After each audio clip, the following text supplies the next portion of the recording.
1 Corinthians 10. For I do not want you to be ignorant of the fact, brothers and sisters, that our ancestors were all under the cloud, and that they all passed through the sea. They were all baptized into Moses in the cloud and in the sea.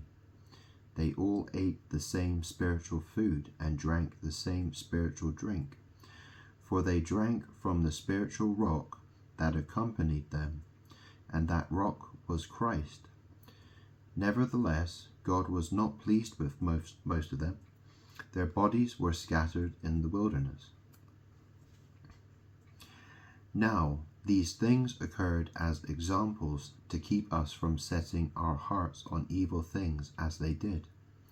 Do not be idolaters, as some of them were, as it is written, the people sat down to eat and drink and got up to indulge in revelry. We should not commit sexual immorality, as some of them did, and in one day 23,000 of them died. We should not test Christ, as some of them did, and were killed by snakes. And do not grumble, as some of them did, and were killed by the destroying angel. These things happened to them as examples, and were written down as warnings for us, on whom the culmination of the ages has come. So, if you think you are standing firm, be careful that you don't fall. No temptation has overtaken you except what is common to mankind, and God is faithful. He will not let you be tempted beyond what you can bear. But when you are tempted, He will also provide a way out so that you can endure it.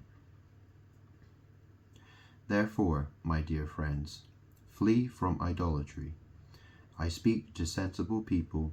Judge for yourselves what I say. Is not the cup of thanksgiving for which we give thanks a participation in the blood of Christ? And is not the bread that we break a participation in the body of Christ? Because there is one loaf, we, who are many, are one body, for we all share the one loaf. Consider the people of Israel. Do not those who eat the sacrifices participate in the altar?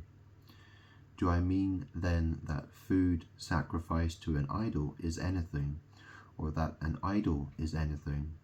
No, but the sacrifices of pagans are offered to demons, not to God. And I do not want you to be participants with demons.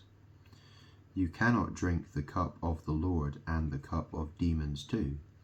You cannot have a part in both the Lord's table and the table of demons. Are we trying to arouse the Lord's jealousy? Are we stronger than He? I have the right to do anything, you say, but not everything is beneficial. I have the right to do anything, but not everything is constructive. No one should seek their own good, but the good of others. Eat anything sold in the meat market without raising questions of conscience, for the earth is the Lord's and everything in it. If an unbeliever invites you to a meal and you want to go, eat whatever is put before you without raising questions of conscience. But if someone says to you, "This has been offered in sacrifice," then do not eat it, both for the sake of the one who told you and for the sake of conscience. I am referring to the other person's conscience, not yours. For why is my freedom being judged by another's conscience? If I take part in the meal with thankfulness, why am I denounced because of something I thank God for? So whether you eat or drink or whatever you do it all for the glory of God. Do not cause anyone to stumble, whether Jews, Greeks, or the church of God, even as I try to please everyone in every way. For I am not seeking my own good, but the good of many, so that they may be saved.